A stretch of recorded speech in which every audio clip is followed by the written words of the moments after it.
I still think it's insane that album only went double platinum. I think When the Children Cry is overrated. Vito is a better guitar player than Eddie Van Halen. I think that I'm a little bit gay for Mike Tramp. You know what? That's a good-looking dude. He's a fucking handsome man. Yeah. Yep. You know, Brian, you're right. It wasn't easy to find. Kind of like your penis. No. I just want to put this out here for our audience that at least 25% of our panel is heterosexual. I know that's going in the montage. White Lion, the Nostradamus of hair metal. Okay, I believe that the version gay for Vito. Oh, yeah. Let's make this like your penis. And let's make that big like your anus. Brian will come to your house and give you a back rub. As opposed to Guru's front rubs. You don't sound very excited about that. I'm fucking pumped. Let's go. Look, I came here to do two things. Chew bubblegum and talk hair metal. And it looks like I'm almost out of bubblegum. Welcome to the Hair Metal Guru. My name is Anthony. They call me the Guru. And today, it is time for part 3 in the new series that I am calling 10 Things I Think.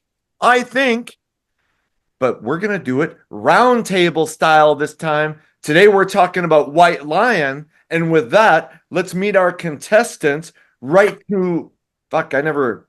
Every time I see the video and I'm pointing, I end up pointing in the wrong direction. But to my left, go with it. We got Ryan from the band Metalcast. Ryan, welcome back to the show. Well, thank you very much. Very cool topic. I appreciate you having me. All right. And hey, by the way, as we're recording this just about an hour and a half ago, I did release part 2 on Saigon Kick. So this will be the 3rd episode. We've done Bon Jovi, Saigon Kick, and now we got White Lion. Right below Ryan, we have Jason, a Canuckian from Canada, who is right now is in Minot for Thanksgiving. Jason, welcome back. Thanks for having me. Glad to be back. You don't sound very excited about that. I'm fucking pumped. Let's go. All right. And right below me, where he usually prefers to be, is Bryan from the Hairband Basement. Bryan, usually I'm behind you, but that's a different story. Behind? Yeah, okay, whatever. Okay, P. Diddy. Oh, no. Well, thanks Bryan, for having welcome me on. back. Tell everybody your shit. Yep. Well, first, thanks for having me on again. You know, I need the views. So you can catch my show on Stationhead. Download the app. There you can hear the deepest of tracks, the rarest of bands, and the little-known songs from the biggest named artists from before, during, and after the decade of decadence. I'm full fucking tired. I thought I was going to fuck that up. You can also catch me on X, formerly known as Twitter, at HB Basement. And always talking music there. Hey, you can follow me on X at Hair Metal Guru. Join the conversation. And Jason, what's your? I'll put your shit on here too. What's it at Readout or something like that?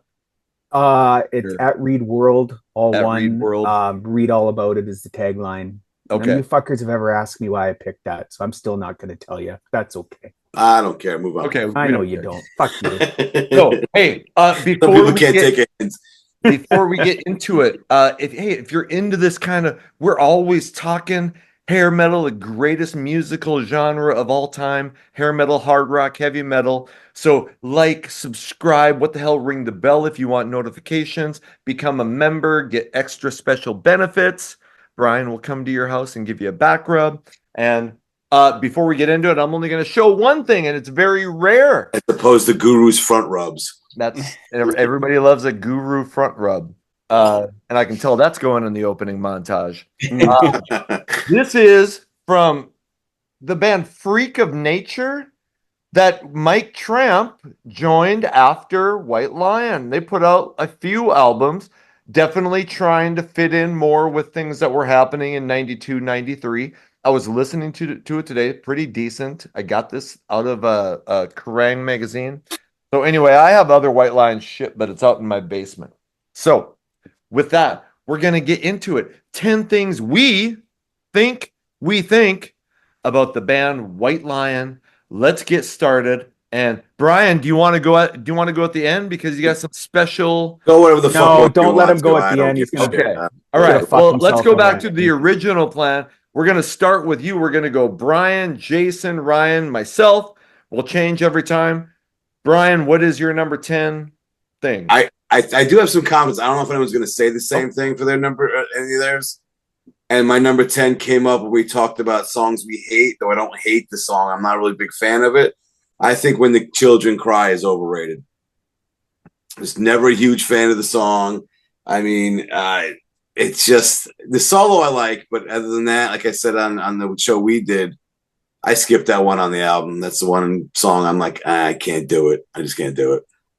Nobody's ever really been, Bryan's never been known as the most musical, knowledgeable guy, and he just proved it right there. So, okay, whatever. Okay. Yes. Okay. Well, I will be talking about that song later at some point. Of course you will. It's a ballad. Fuck. Of course you will. Yeah, pussy. Ballad. That's right. Hey, somebody has to be able to slow the mood down and All right. get the emotions going. Jason, what's your number 10?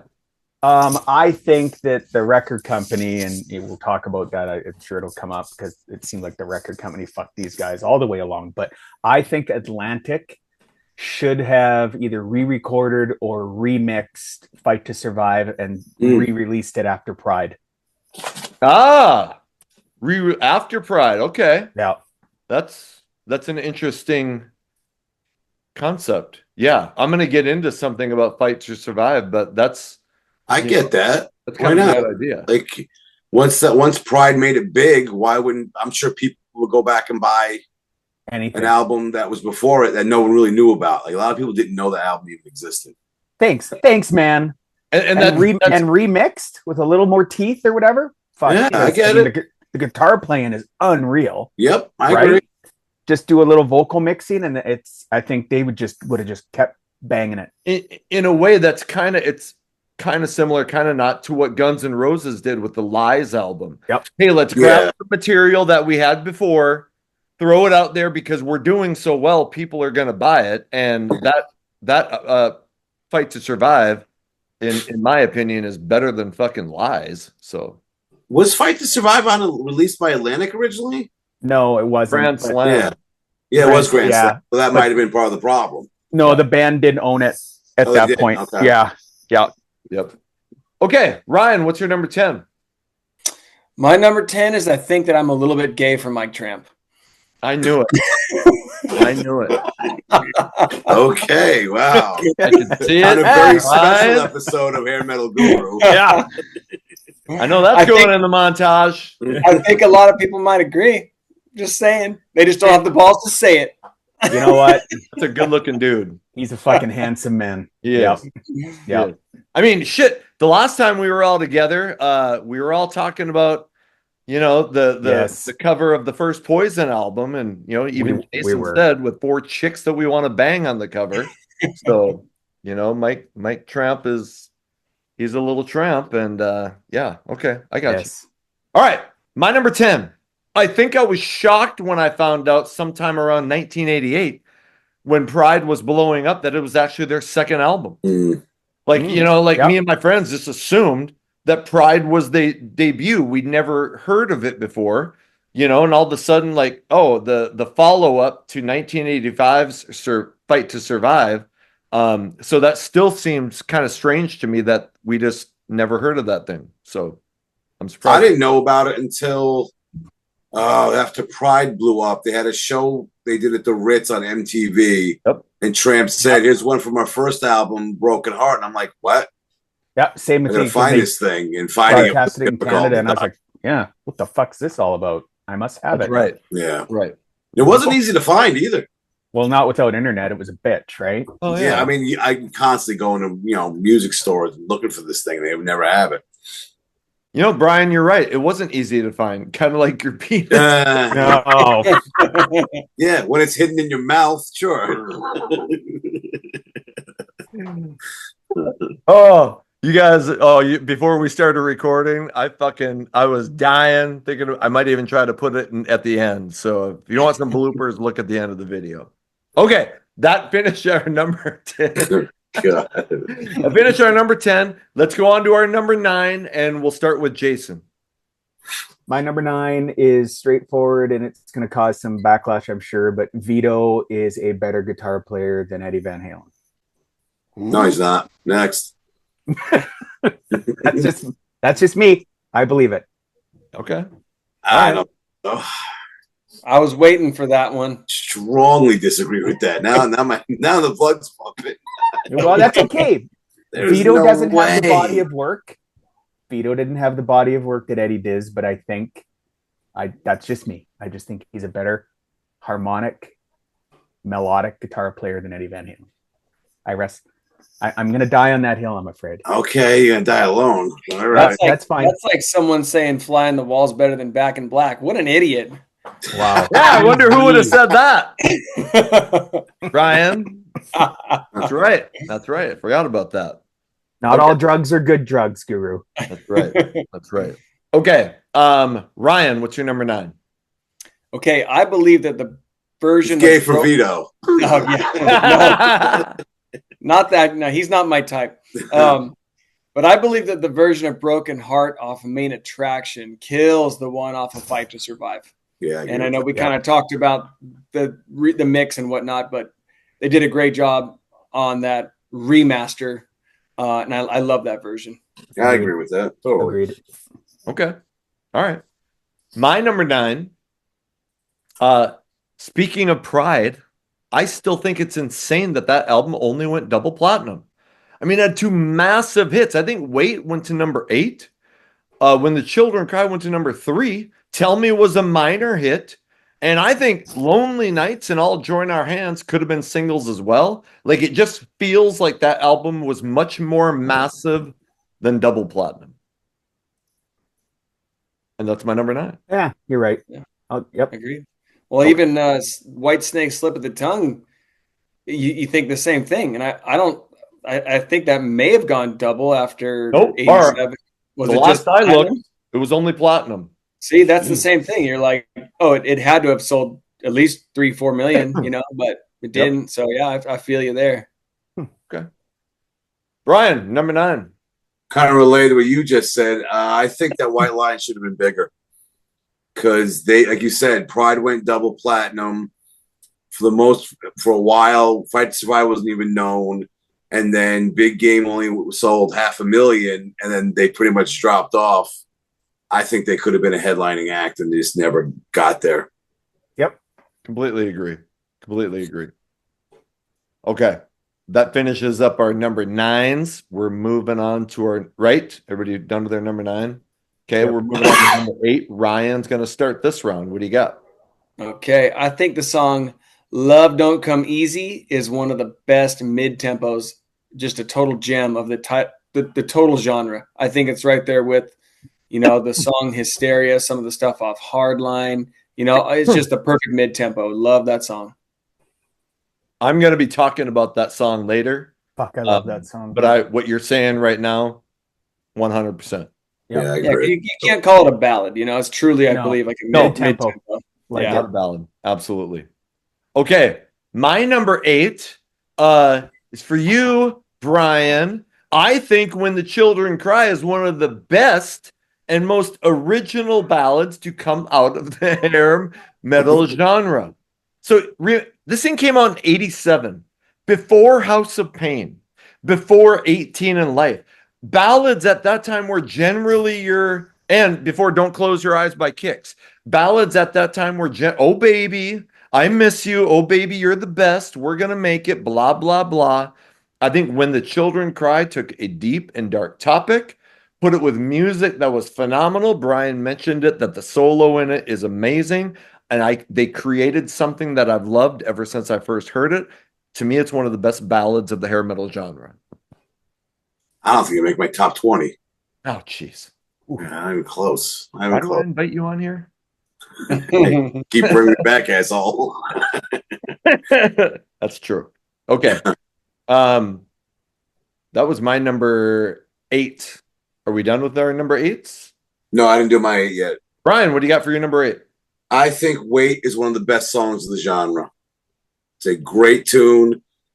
It was played a lot, but I will still raise the volume on that song every time I hear it. It's a fantastic tune.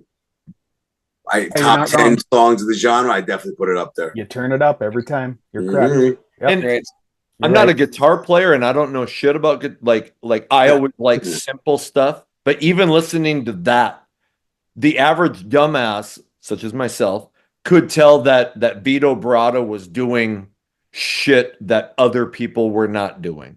Or Van Halen did. But yeah, it's an epic solo though. It is a completely awesome solo. Totally. Okay. Jason, you're number 8. A few of my ones coming, the next 3 or 4 are going to be my backup of why they weren't bigger when they should have been. Okay. Again, with Atlantic fucking them on every way they could. I think they were just what prevented them from getting to be a headline act was bad touring schedules.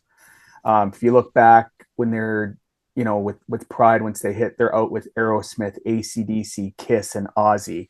That's not really, that the type of music just doesn't mesh, whether they were having good nights or not. You throw them out as a support for Poison or Rat or Bon Jovi. Yeah. Fuck, Big Game could have been massive. You put a decent tour with like acts, re-release Fight to Survive, maybe like I'd said earlier, and I think the Big Game could have been a headlining tour.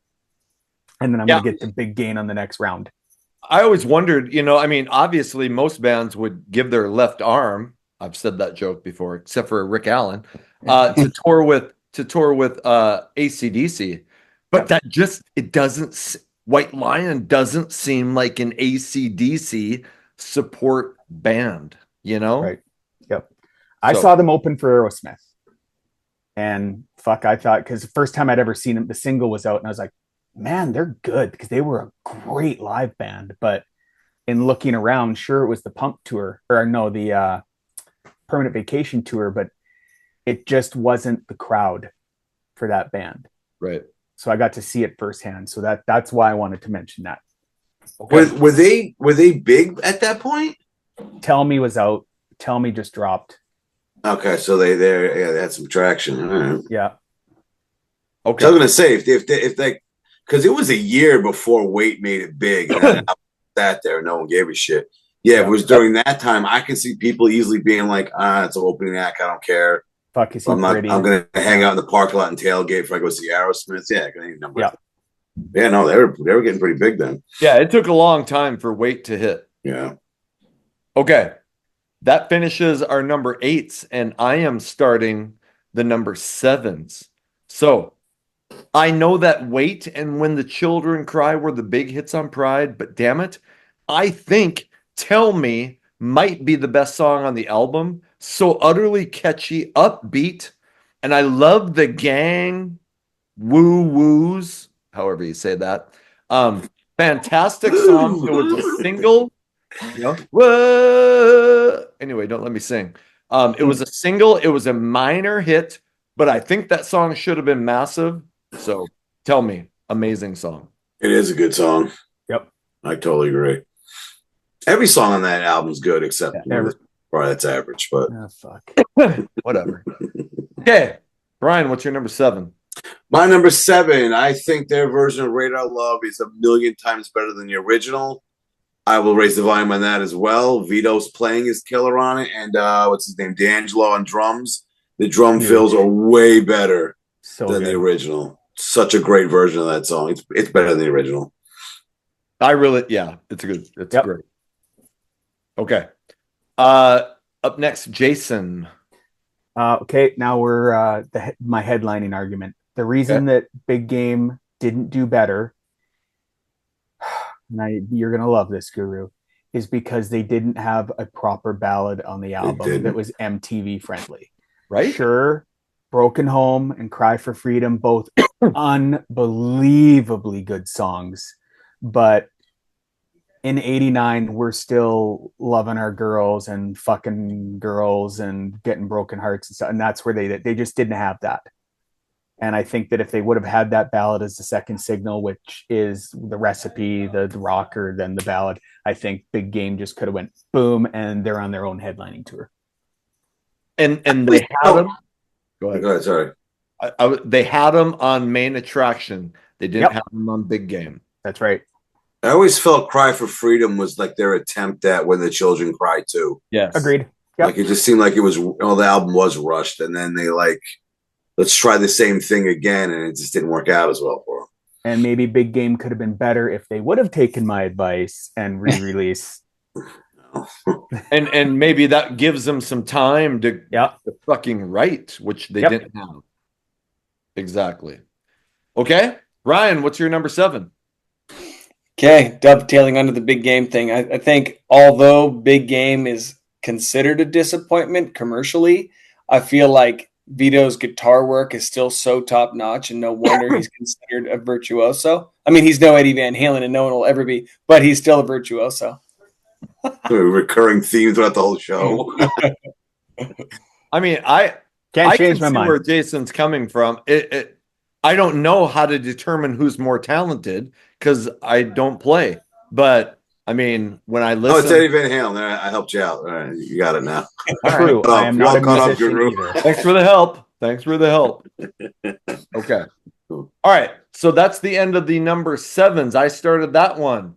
Brian's gonna start us off with the number 6s. And mine is when I go gonna be through kinda- this, feel free to like, hey, you're fucking up. Like, let me know. So Brian. Yeah, I think mine's gonna be kind of obvious, but I think Main Attraction should have been way bigger. Such a good goddamn album.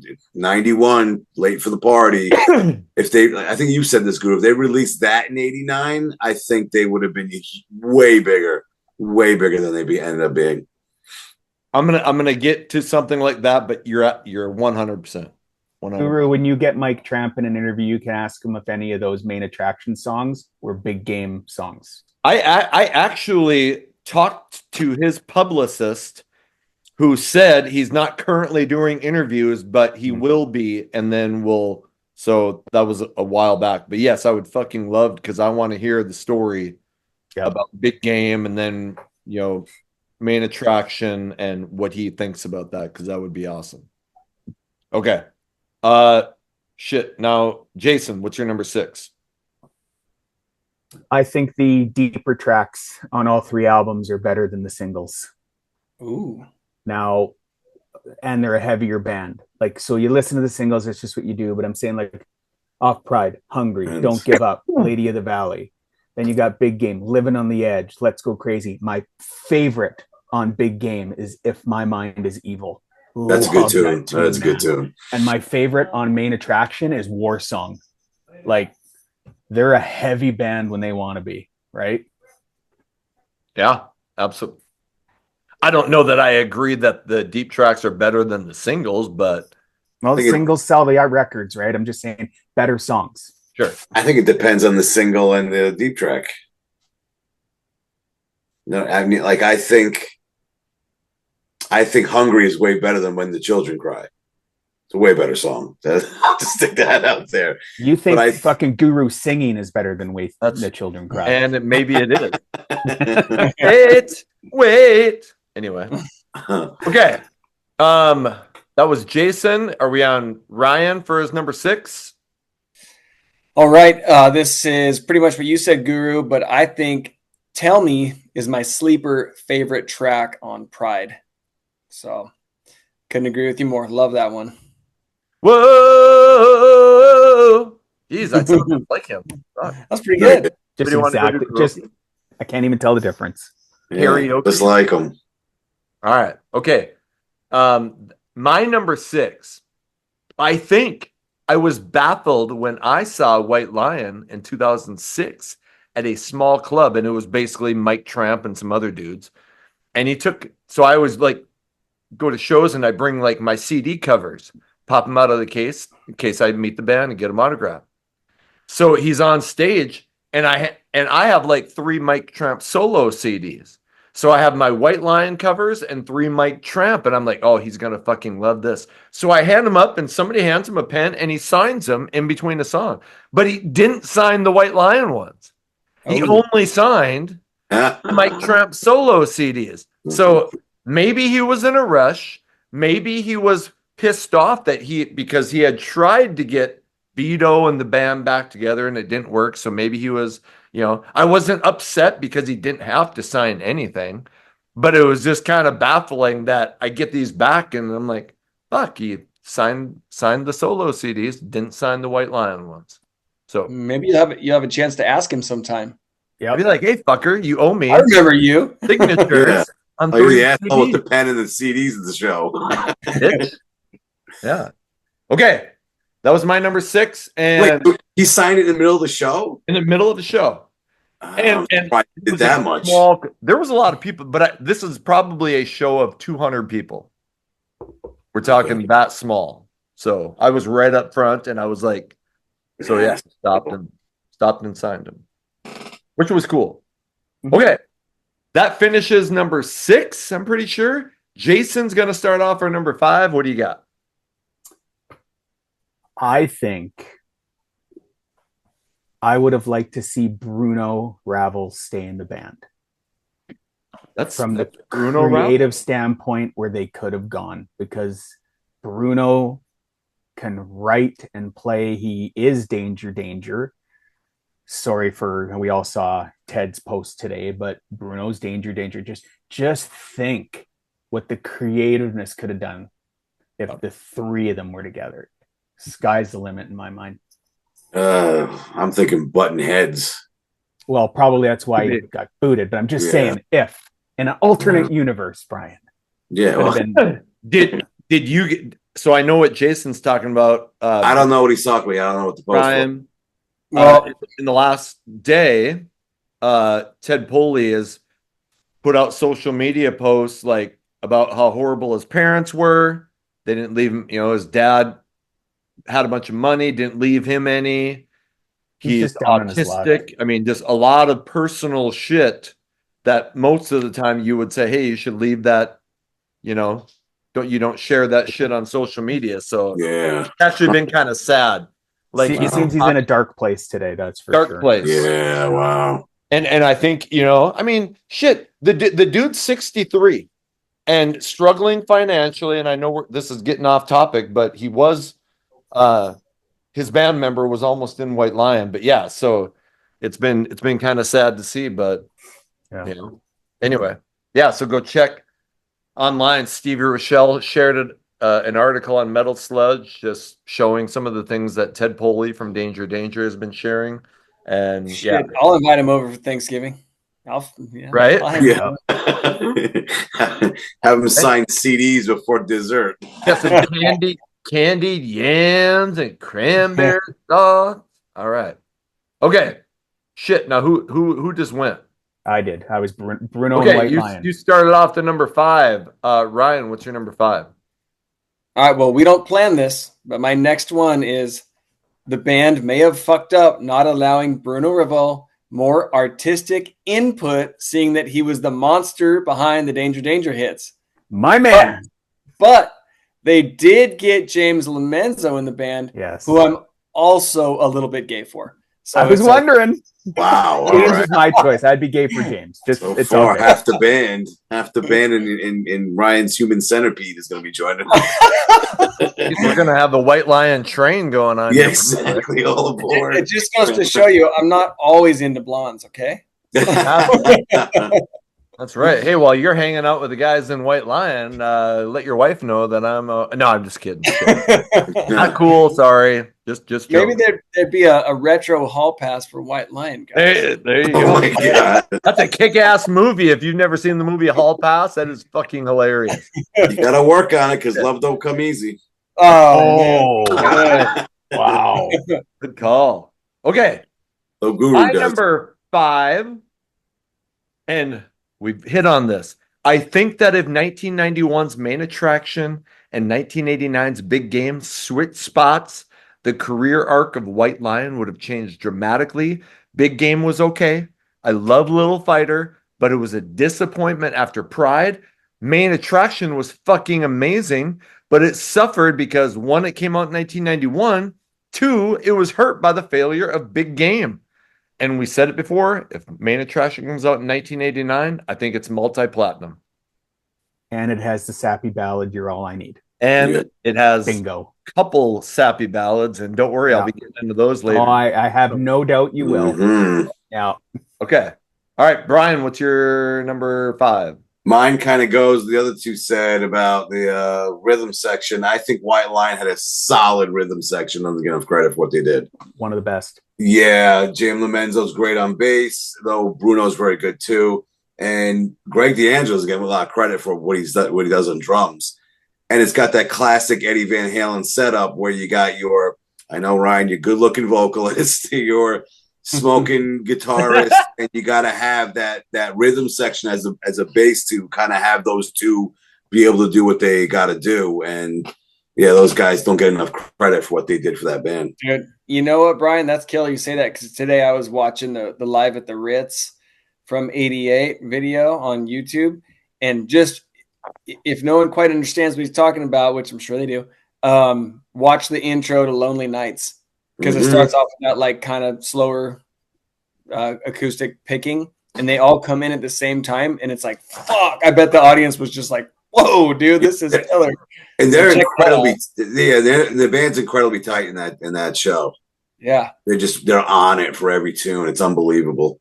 Mike Tramp is not as on as I thought he would be vocally on that show. You know, he kind of like gives the microphone to the audience and whatnot, and he doesn't do this much. You know, he just kind of stays here. Yeah, he's still super showy and does most of it well. But to me, I think the other shows that are on record, he does a little bit better. Yeah, but the rest of that band, they're just nailing it that night. Yeah. I just want to put this out here for our audience that at least 25% of our panel is heterosexual. Okay. You're questioning Bryan, correct? Okay. All right. Hey, there was 14 seconds in college where I got a little confused, but after that, it's straight as an arrow. Okay. All right. Not that there's anything wrong with that. Okay. That's shit. That is the end of our number 5. And we're moving on to our number 4, which Ryan is going to start.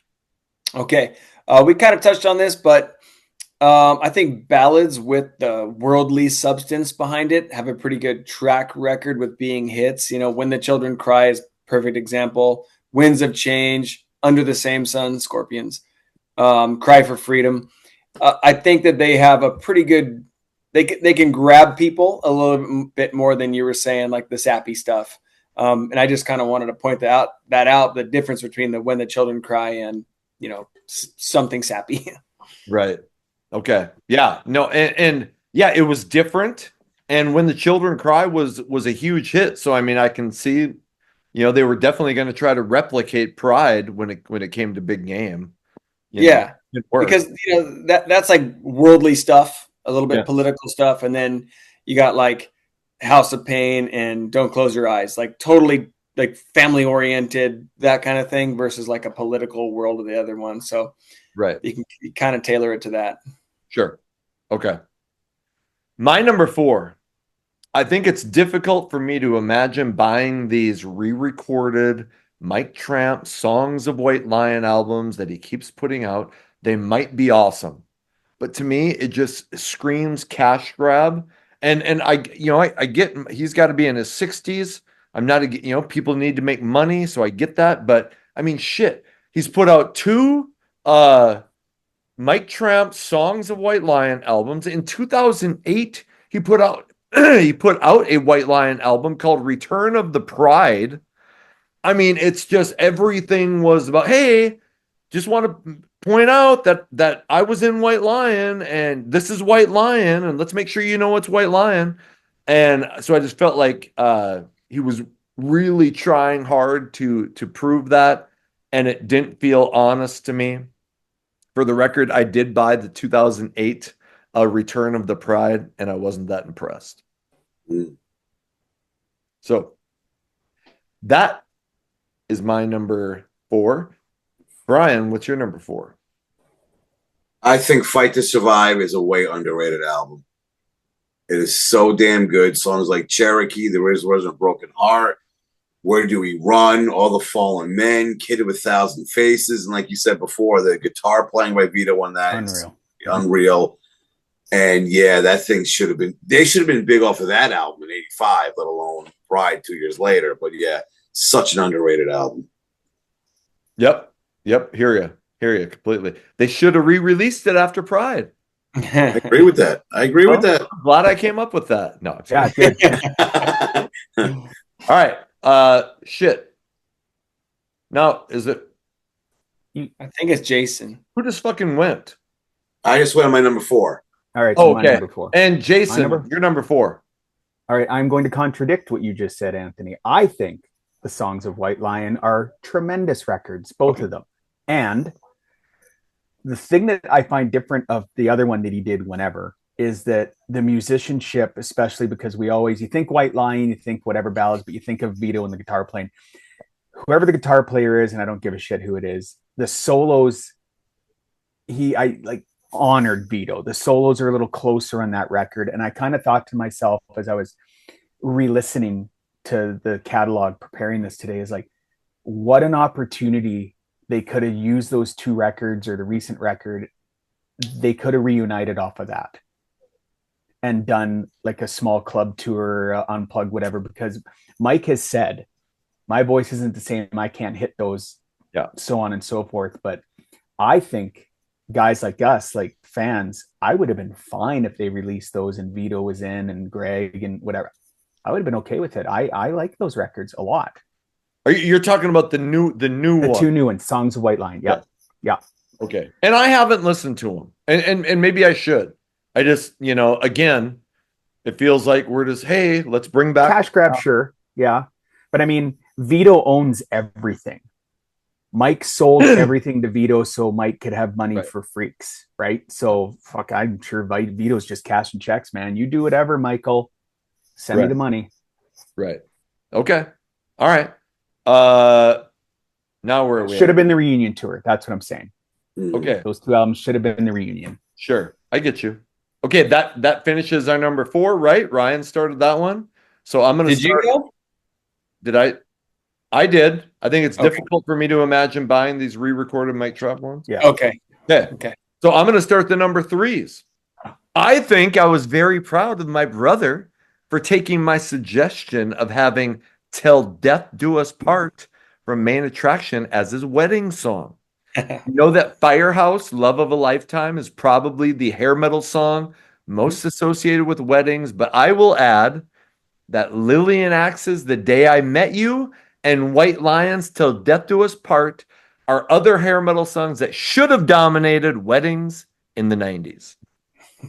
Nice. I'm going to say this. I actually had our band play at my wedding Dream of a Lifetime by Lillian Axe. So I actually got a Lillian Axe song at my wedding. Nice. Nice.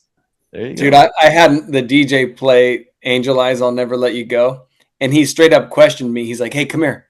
Do you really want this song played? And I'm like, fuck yes, I want this song played. He's like, dude, I've never even heard of this. I'm like, I don't care. That's your loss, bro. Dude, it went over so well. There was people singing the words. I had no idea that knew that shit. I'm like, fuck yeah, this Man, is all on the same page. Fuck yes, I want that song played. Yeah. My You know who you're wedding talking song. My wedding song was When I Look Into Your Eyes by Firehouse. Nice. Yeah, 30 some years ago. So yeah, it See, everybody loves pussy ballads. yeah. Not as much as you. But Not as what to do, pussy. Probably not. Okay, that was my number 3. Brian, what's your number 3? My number 3, I mean, this has got to be an obvious one. I think Vito Bratta is one of the best guitarists in the genre. Not better than Eddie Van Halen, but yeah, definitely he is up there with George Lynch, Betancourt. I mean, he's up there. He's so fucking good. No argument here. Top 5, but number 1 for me. All right. Okay. Sounds good. Jason, what's your number 3?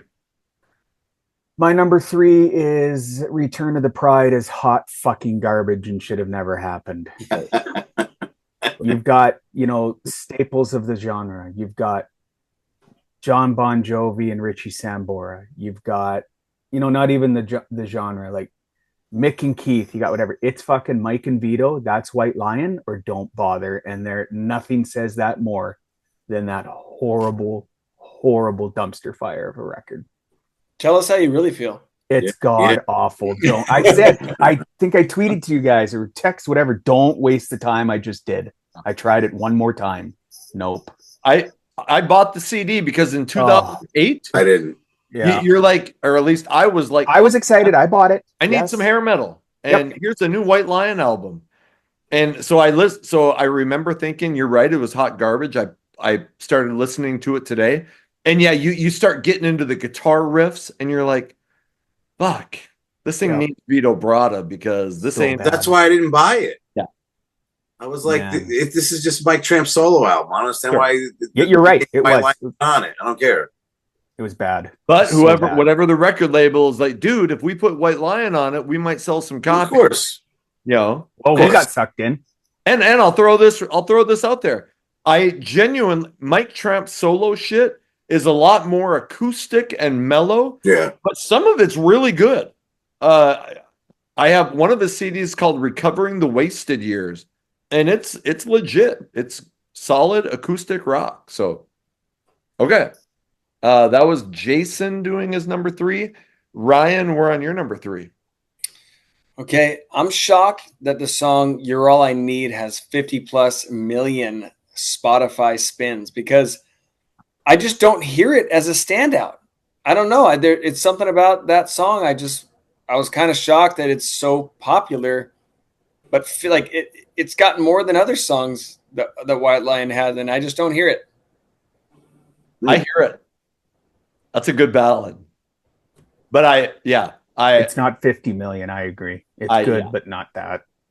It's on that album, and I'll get into it later. It's my 3rd favorite ballad, but I still do really like it. So now, mind you, Ryan Guru has listened to it 47.5 million. I've listened to it. That's right. Where the numbers come from. Yeah. He's got a bulk of those listens. As soon as we get done, I'm going to listen to it again. Nice. All right. That ends the number 3s. I started that. Bryan, we're going to start with number 2s. My number 2, I think Pride is White Lion's best album. Tell Me, Wait, Hungry, Lady of the Valley, All You Need Is Rock and Roll, All Join Our Hands. So many good goddamn songs on it. And I think that's probably Vito's best guitar work.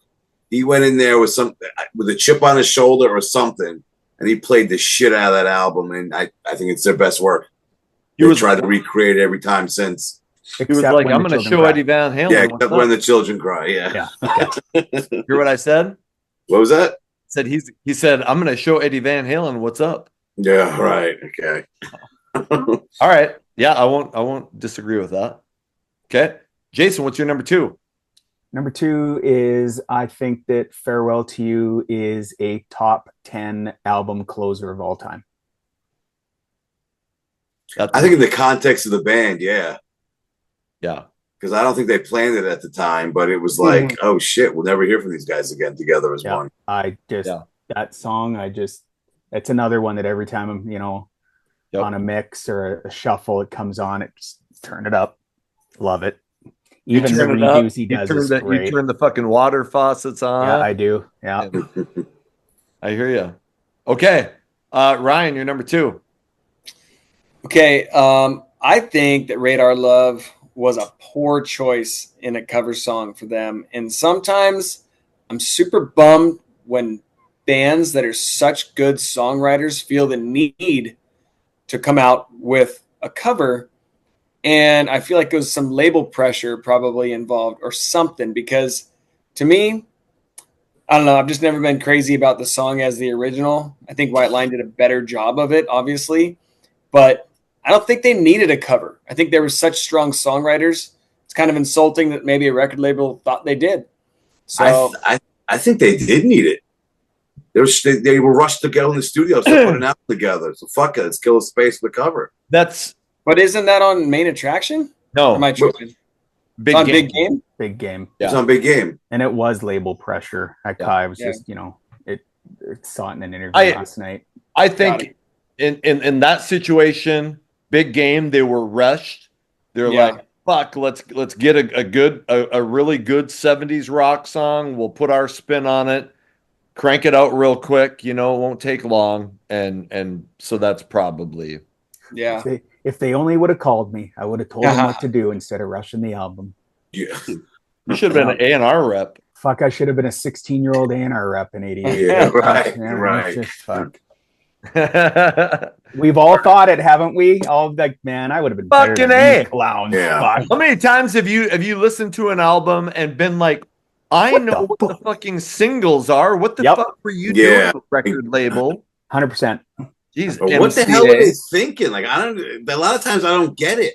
Like, you go through all the trouble to sign a band, you paid for them to record the album, you make copies of it, and then don't support it. Yeah. What? Like, Why? like in You the save money not signing the band.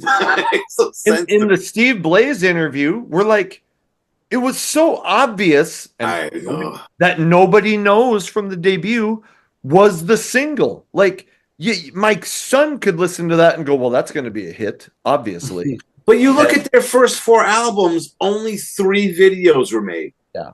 Yeah. What? Yep. Are you fucking kidding me? Yeah. All right. Okay. Yes. Completely agree. Shit. Now who just went? Did I? That was Ryan. wrong. Ryan did. Ryan did. Okay. Now we're going to start getting a little bit repetitive. That's okay.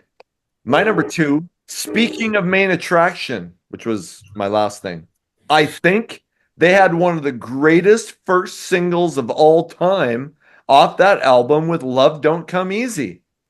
It just didn't get the chance it deserved because in 1991, it was difficult to get a song called Love Don't Come Easy to blow it up. But damn it, like, I think that song was the one. It is mid-tempo. It is catchy as shit. Mike Tramp sounds phenomenal. And, it's easy to say, well, if it would have come out in 89, damn, that's a great song. If you have never listened to Main Attraction, and I'm going to get to something else about Main Attraction later, start with fucking Love Don't Come Easy. Unbelievable first single. Yeah, just think, like they said, oh, this is the follow-up to Pride. Here's their first single off of Main Attraction, Love Don't Come Easy. That song's going to blow up. Oh, Yep. shit. It's going to blow up. Yes. Yes. Okay. That was my number 2. We started with Bryan, and we are down to our number 1s, and we're back to Jason starting us off. Jason, what's your number 1? My number 1 is, I think I already said it earlier because I tried to mix it up. And by the way, mine are in kind of random. I mean, Okay. It's not like this is my number 1 most important thing, but whatever. Mine is. I agree that, we could have flipped the albums easier, and Love Don't Come Easy is a great tune, but I really wish, and it was a single, but I wish they would have started out with, or they would have used War Song as a single. That's just personal for me. I just fucking love the drums and just like do. It is such a good song. And that's just me talking. I've mentioned it a few times. If they wanted to, they could have been a way heavier band. Oh, totally. Yeah. And that's that big rhythm section that you mentioned earlier. Like that, such an underrated rhythm section in the genre. No love for them. How long is that song? Isn't it like a 7-minute song? Both that and Lights and Thunder, both long songs. Yeah. Which is that? I think that alone kept it from being released as a single. Probably, yeah. And you couldn't have shrunk it down for radio play, but that's just my thing. Just being a purist or an asshole, whatever. I mean, I already Eddie Van Halen, right? So, I mean, yeah, sure. But, yeah. All right. Ryan, what's your number 1? My number 1, I just kind of wanted to highlight 2 visuals. Both the Wait music video, such a killer music video, and the Live at the Ritz. I love just the visuals on both those things. Such a perfect era. I love Pride, my favorite album, hands down. And the guitar solo in the song Wait is an 11 out of 10. I think it's Vito's best work. So just to throw out how killer they were in that 87, 88 little span. Absolutely. Well, when you said you were gay for those 2 guys and then you let off with a visual, I was scared. That's what I thought. I know. Yeah, I was concerned. There's the other 2 guys I like too. Yeah. I was hoping he was going to bring out some sort of electronic device and start demonstrating. It's battery powered. Oh, like the girl in the Wait video died like not that long after the video was released. Oh shit! Really? Yeah. Interesting. Oof. But back to the gay thing. not that there's anything wrong with that. You got it. Luckily for me, I have a horrible gag reflex, so I would have been a terrible homosexual. Nothing against you guys going for it. Shit, I'm surprised I can even eat. I get anything close to my mouth, and I'm like, ooh. Anyway. All right. Oh, Letting you guys, hey, I'm just opening up and letting you guys know. just we're all friends here. That's right. yeah.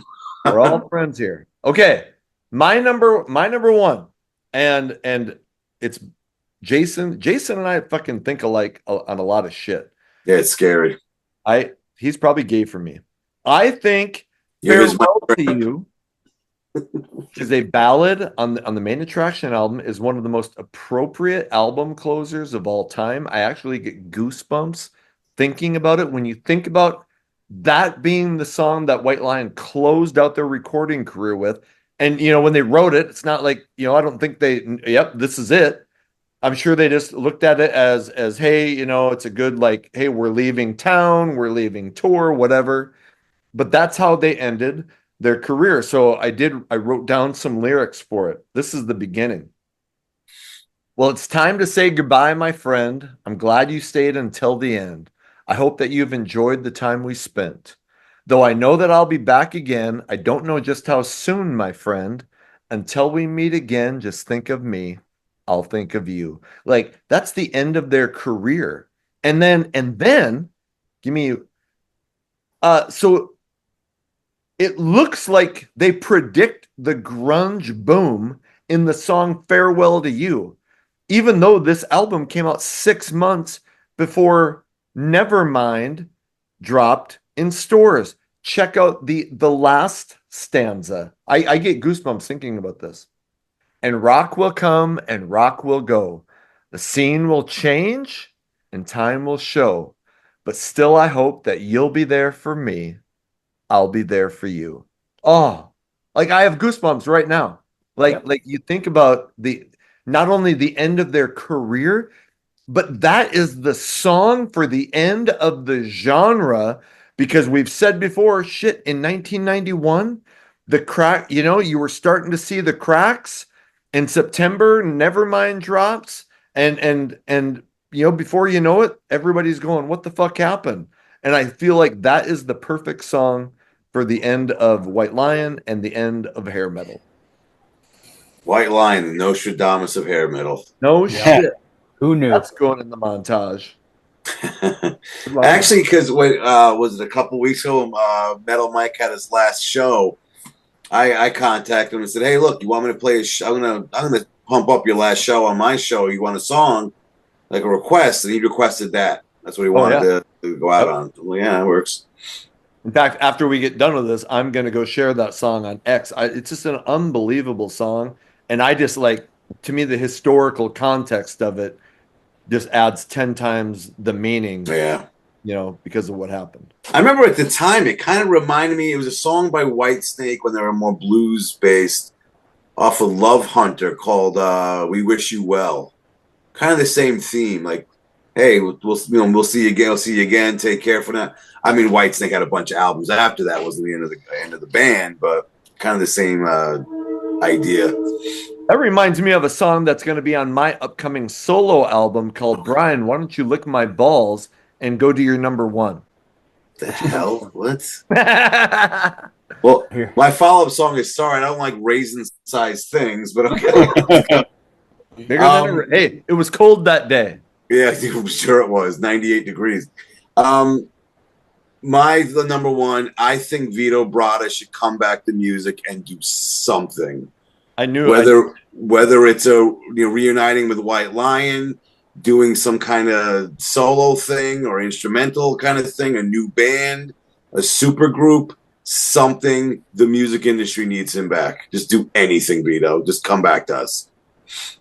I thought I heard, I think Eddie Trunk interviewed him, and this has been a while now, but he said something about maybe mother or father, I think, having a bunch of health problems. Yeah. But I mean, this is a long time ago, but it's like 15 years ago, maybe a little more. Could the guy, and who, I think Beto is one of the few rock stars who actually came from a family that, like a lot of people were like destitute and they were like, fuck, rock is my only way. I think Vito Bratta actually came from a family where, they were doing okay. So I'm just, he doesn't need the money, or could he actually still be making that much from White Lion? I wouldn't think so. I'm sure he's making some, but, He must not Didn't need. he? Did he hurt his hand? Did I read He that? did at somewhere? one point, yes. Yeah, right. So, Yep. I mean, to be able to play like that, Right. and if you can't, you Yeah. don't want to come out and be subpar, just like a singer. Well, we know a lot of singers come out and just kill us with Right. their whatever. Yeah. He might be of those guys. If I can't do what I did, I'm not going to bot. I don't know, but I agree, Sure. Bryan. Jesus, like he needs to come back. Like, Yeah, just but he did say in the Eddie Trunk interview that he's taking care of his father. I'm not sure what the issue was, the health issue. And he did bring up that he hurt his hand. He's like, I really got to work on getting my hand back to a level where I can play that stuff like I used to. Yeah. I also heard Mike Tramp like almost frustrated and annoyed, like he just wants to stay, he's just gonna stay home and just play Van Halen songs, whatever. No, I was actually before, but he was like, he's just at home doing whatever. I'm done trying to get him on board to try and do something with him. And it's like, because he even said that when when White Lion started, he even said like it wasn't for me and pushing this band. He'd be at home just playing Eddie Van Halen solos all day. Yeah. It's like I don't think that there's really, I don't want to say bad blood, but they're definitely not on the same page with doing like anything. he's just a weird dude, right? He's a virtuoso, could be like it's eccentric. Like you hear the story too about how the band ended, where Tramp just looked at him on their last show at the Ritz and said, "No more White Lion after this," and his response was, "Okay." That's it. Yeah. Okay, that was it. Like, Yeah.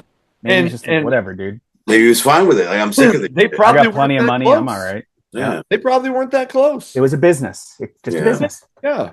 Yeah. And I think that's with a ton of bands, I mean, Mhm. there's some bands who grow up together but a lot of guys, hey, you're really good at that. I'm really good at this.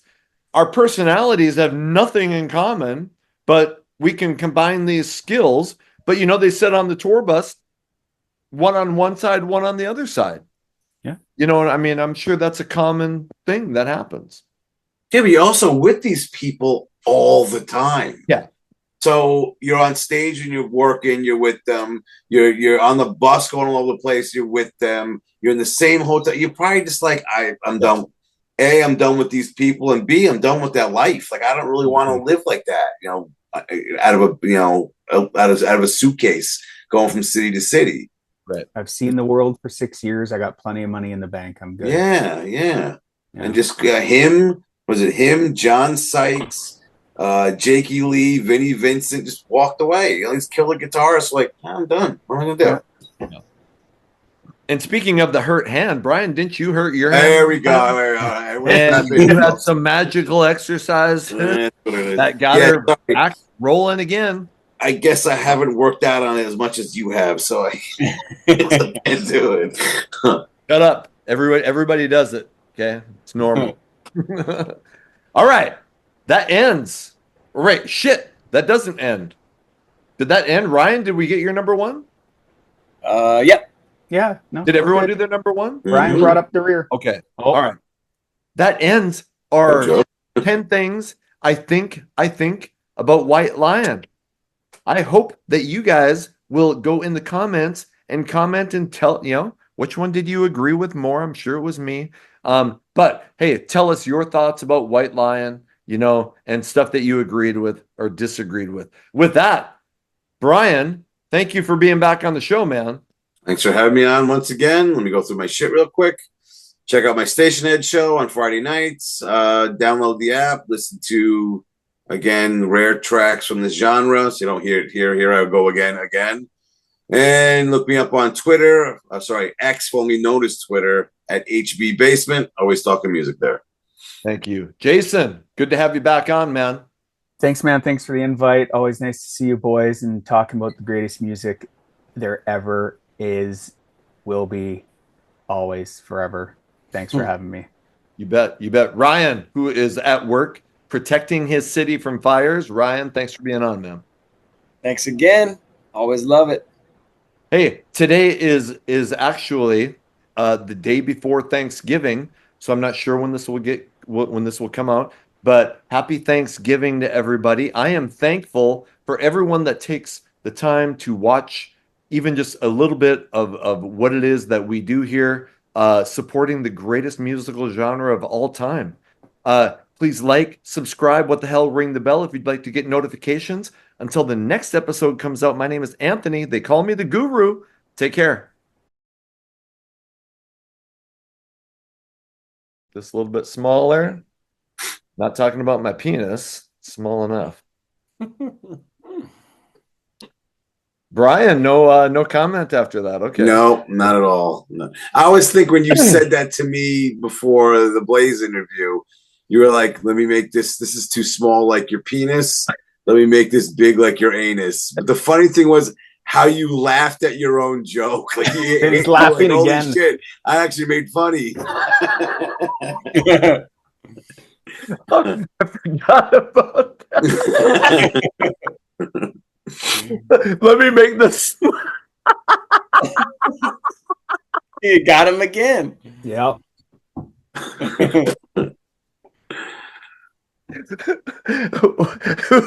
Like you were so pleased with yourself. That was He still is. He's dying. He still is. Oh, All right, we'll get started in a half an hour once you settle. That's right. Yeah. I'll loosen you up. Oh, I haven't laughed like that in a long time.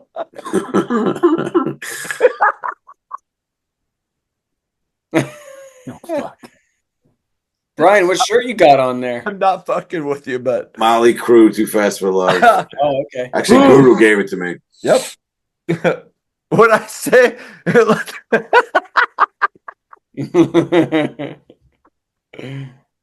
Let's make it. That's spitting. Maybe he is high.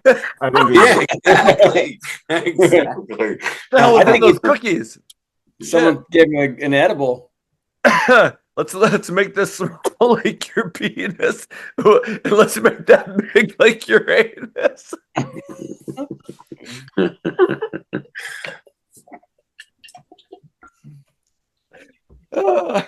I gotta put a blooper section like at the end, something. Ugh. No, I'm really worried I'm gonna lose it here.